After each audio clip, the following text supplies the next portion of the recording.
Someone out there has 2,000 followers and closed $100,000 in a few days. You probably know someone like this, or you've seen the screenshot, some creator with a tiny audience, nobody impressive, and they just closed a ridiculous amount of revenue from basically nothing. And your first instinct was probably, but yeah, they must have a big email list, or they ran ads, or they had a big launch. None of that. They had a DM system, and you don't. You've got people sliding into your inbox right now, so love your content. How do I work with you? Been following you for months. And you reply, maybe a bit slow, maybe right away. You answer their question, you tell them about what you do. Then they say, sounds good, I'll think about it. And you never hear from them again. You have leads, warm, already interested human beings raising their hands and telling you they want help. What's missing is a system to finish that conversation. The average Instagram DM conversion rate is about 3.5%. Someone who's had about 3+ real back and forth exchanges with you books a call at 8 to 9 times that rate. That gap between 3.5% and 30% is entirely a systems gap. Every unbooked DM that dies in your thread is a conversation you had and didn't finish because of that systems issue.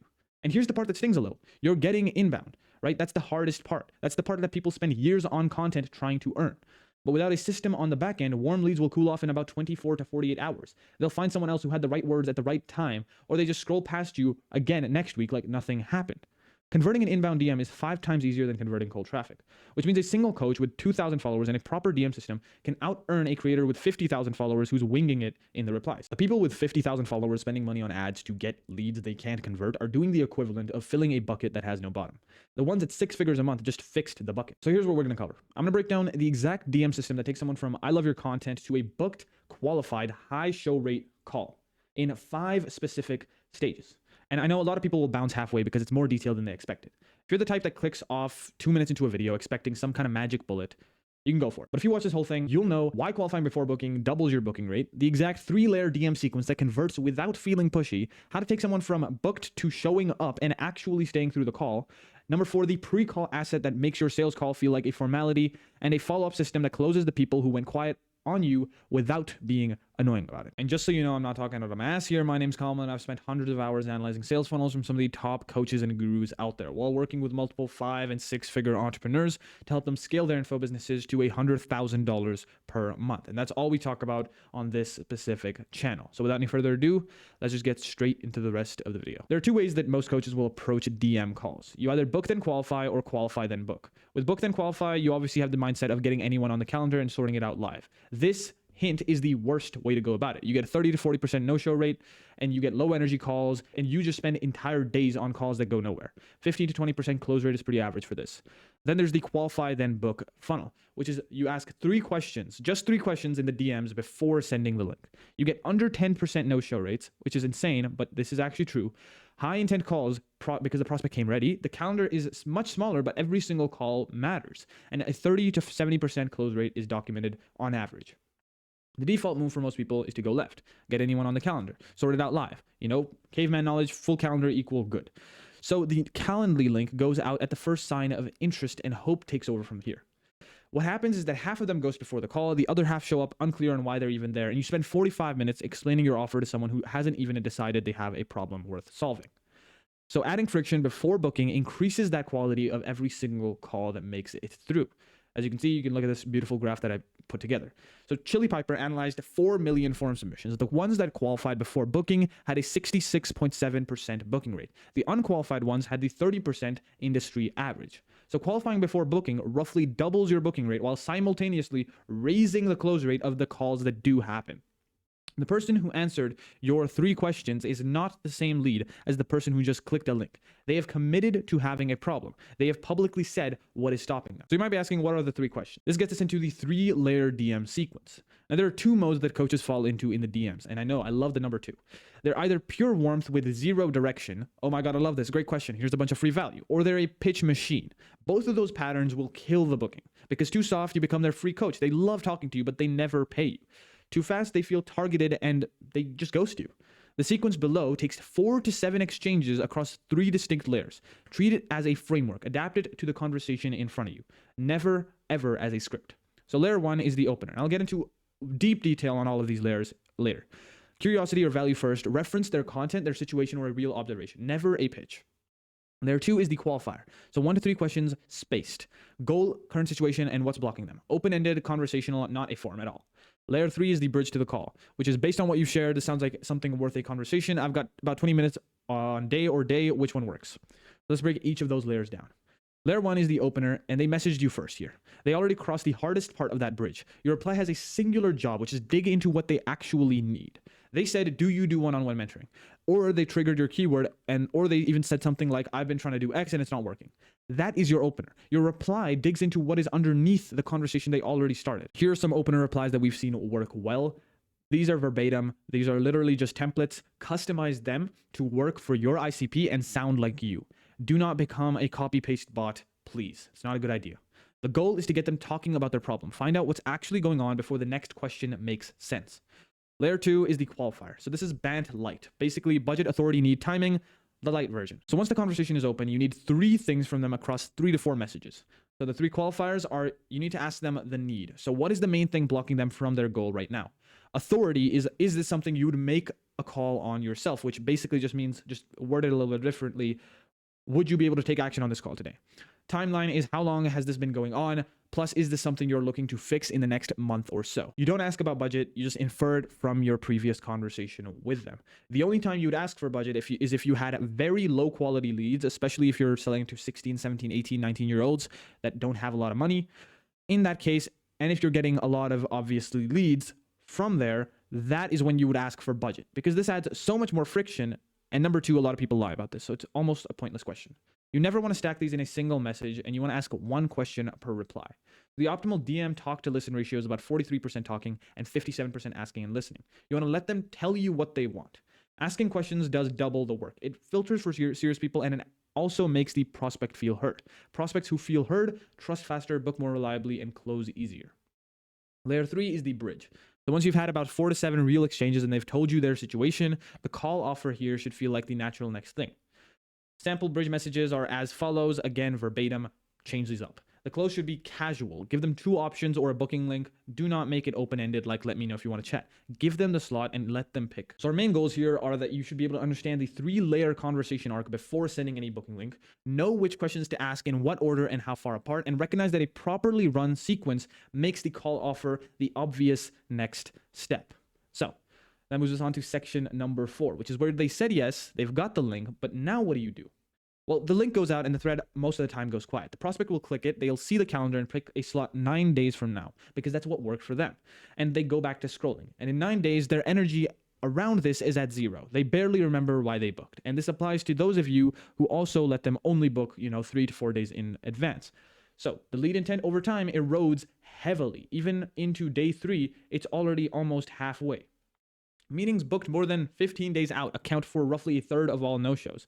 Same-day appointments have a 2% no-show rate. The window between booking and call is where 30 to 40% of revenue evaporates. And the fix here is just a simple 4-touch reminder stack that I'll be going over right now.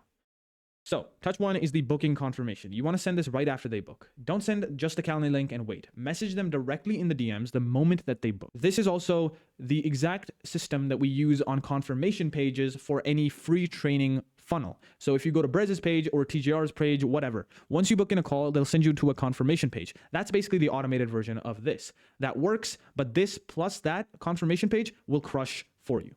This does 2 things. So it makes the booking feel very personal and it creates the anticipation for what is coming. Touch 2 is the 24-hour before. Hey, our call is tomorrow at time. Pulled some notes on what you mentioned about their specific problem. See you then. Specificity matters here. I pulled some notes means that you remembered what they said. That alone will raise your show rate. That moves us into touch number 3, which is 1 hour before, so still on for time. That's it. Just short, casual. They'll probably reply yeah, and now they've recommitted. Touch 4 is 5 to 10 minutes before, so ready when you are. And a 3-touch reminder sequence alone drops no-show rates from 30 to 40% down to below 5%. So this stuff matters. Email and SMS reminders push show rates from 69% with nothing to 83%. 14-point swing on every single call, every single week. These percentages are insanity. So you can probably see why this matters an absolute metric ton. So at this point, you should be able to send a personal DM confirmation the moment that they book, separate from whatever the calendar auto sends. You'll also be able to run the 4-touch reminder sequence for every single booked call, and understand that show rate is a systems problem, not a you problem. So that moves us into section number 5, the video that will make your sales call a formality. Reminders will get them to show up, and this specifically will get them to show up ready to buy. Now, there's a counterintuitive principle hiding inside of this section, so read this carefully. The problem usually is that a default pre-call move is to send educational content to warm up the prospect. They send their best frameworks, their how-to videos, their breakdown of the exact system. The prospect watches it, learns what they need to learn, and cancels the call because you accidentally taught them enough to think that they don't need you. The pre-call asset should teach why and what, never how. So why, here's the problem and why it matters. What is, here's what the solution looks like and who it's for. And how is, this is what we cover on the call. You're creating desire without satisfying it. That opens a loop and makes them want to fulfill it by hopping on the call. A prospect who watches a 5 to 10 minute unlisted video before your call has done something very, very important as well. They've invested time. Sunk cost works in your favor here because the person who already watched 7 minutes of your pre-call video before the call does not want to waste what they've already consumed. They show up, they stay through the call, and they're already comparing having your help to not having your help. They stopped comparing you to competitors the moment that they press play. That mental shift is worth far more than any closing technique that anybody online is going to teach you. That moves us into the actual three asset pre-call stack. Asset number 1 is the booking confirmation video. This is a loom that's about 2 to 3 minutes long. So it'll go over, here's what our call is and what it isn't. Here's what I need from you before. Again, this is the exact video that you put up on a confirmation page for a huge funnel, right? Every free training funnel like Brez, TJR, whatever, once you book a call, they'll redirect you to a page that has a video exactly like this. This is basically the manual version of exactly that. Asset number 2 is the pre-call content video. So it's unlisted YouTube or Loom video that is about 5 to 10 minutes long. You go over why and what only. The problem, what the solution looks like, and then who it's for. Asset number 3 is the pre-call homework. There are 2 to 3 questions to answer before the call. You can ask them to fill these in before you guys jump on so that it makes the 20 minutes actually useful for the prospect. Now, this is completely optional based on your specific audience. If a lot of inbound leads that are low quality, this is exactly what you need. But if you're someone that is getting either very low lead flow or you're getting really high quality leads, this is something that's going to add unnecessary friction into your system, and it is not the thing that you actually want to implement right now. Only asset number 1 and number 2 are universal. So asset number 1 is obviously the booking confirmation video. It's a 2 to 3 minute loom that is shot very casually with you on camera. So you want to cover basically going over, I'm excited about this call. I want to be upfront about what we're going to do and what we're not. This call is what it is. One thing before we talk, watch the video I'm going to send you tomorrow. Make sure to show up in a quiet place. Make sure to have any key decision makers on that call. That basic stuff. It sets the frame and it kills the, is this going to be a pushy sales pitch anxiety, because it makes you human before they've even seen your face on the call. Asset number 2 is the pre-call content video. This is the main pre-sell. It's an unlisted YouTube video or Loom about 5 to 10 minutes long. So the structure would be the problem, why it happens, what the solution looks like, who it works for, and this is what we'll walk through together on the call. The video in outreach improves close rates by, on average, 36%. That effect does not disappear when you move it to pre-call nurturing. It amplifies because now the person is already bought in enough to actually be watching. A 40% increase literally means you have basically doubled your business. Pretty wild. Asset number 3 is then the pre-call homework, which is just 2 to 3 specific questions that are sent in the DMs 24 to 48 hours before the call. Some examples are as follows, and the reason this works is because somebody who fills in homework before a call has committed. The psychological consistency principle means that they will show up aligned with what they already said. Walking away after the call would feel inconsistent with the investment that they made to prepare. And if you guys have shown up to Iman Gaji's Make Money Online events before, this is exactly what he does. He sends you a worksheet to fill out right before the call so that you are invested into the call. And guess what? He's the exact demographic that would be perfect for something like this before the call. He has a lot of leads and they are really, really low quality, most of them, because he's mainly got like 15, 16-year-olds trying to get into a side hustle on his YouTube channel. That's literally it. So he's basically, think if Iman is a 10, as long as you're somewhere from a 7 to a 10 in that spectrum of lead quality or low lead quality and also high lead flow, then you should be using the pre-call homework. Otherwise, this is something that's just going to make your business worse. And by the way, we built out this exact system for coaches and consultants with existing audiences. So if you want the DM sequence, the reminder stack, the pre-call assets, all of that built out properly with one-on-one support from me and my team, I'll leave a link in the description for that to DM me on Instagram. So at this point, you should be able to build the 3-asset pre-call stack that 1.5x's show rates, understand the difference between a pre-call content that pre-sells versus pre-call content that kills the sale, and use pre-call homework to create commitment before the call even happens. And finally, we're moving on to the follow-up system, which is the non-cringe edition. Like most of the people that are online and will tell you, oh, just, say bumping on the Instagram DMs. That does not work. That is so dated. Maybe that worked in 2020, but today there's a lot of stuff that you really need to change up, because 92% of those people that you're talking to have literally gone through like 5 coaches that have done the exact same thing. So 92% of salespeople will stop following up after 4 or fewer attempts, and 60% of clients say no 4 times before eventually saying yes. Those two stats next to each other basically describe why your pipeline runs dry, because you're stopping right before the thing was about to happen. Let's say one follow-up goes out, nothing comes back, and the conclusion is that they are not interested. The lead gets written off. Meanwhile, they're sitting there waiting for something new on your end. If you follow up just twice, you're ahead of nearly half the coaches trying to do the same thing. If you hit 5 touches, you're in the top 8%. The gap between attempt 1 and attempt 5 is literally just patience and pattern interrupts. And what you're supposed to do between attempt 1 and attempt 5 is to follow the 5-touch follow-up cadence, which is day 0, you want to send them the original message. The 3-layer DM sequence, if they didn't respond, that's completely fine. Day 2 to 3, you want to send them a pattern interrupt, a meme, a relevant GIF, a funny observation about something in their niche. Humor follow-ups get 27% more responses than standard ones. A well-placed meme reopens a dead thread because it's unexpected. The brain's attention system flags novelty. You're being human. So one experiment we did with a cute baby duck email got nearly double the reply rate of the plain text version. Basically what we did was that on the subject line, we had the subject being basically, here's a cute baby duck on an email. That doubled the reply rate, and within the actual email, we just had a GIF of a cute baby duck. And the plain text version literally performed at half of that rate. Obviously, we added a ton of value right afterwards, and we got insane metrics from simply that email. We literally, all of our other metrics stayed the exact same, but our reply rate got doubled. That's insanity. So the mechanism here is just pattern interruption. Anything unexpected gets opened. So some examples that work really well is just sending a meme that calls out the exact objection they're probably sitting on. Something like, oh, me waiting for you to decide meme.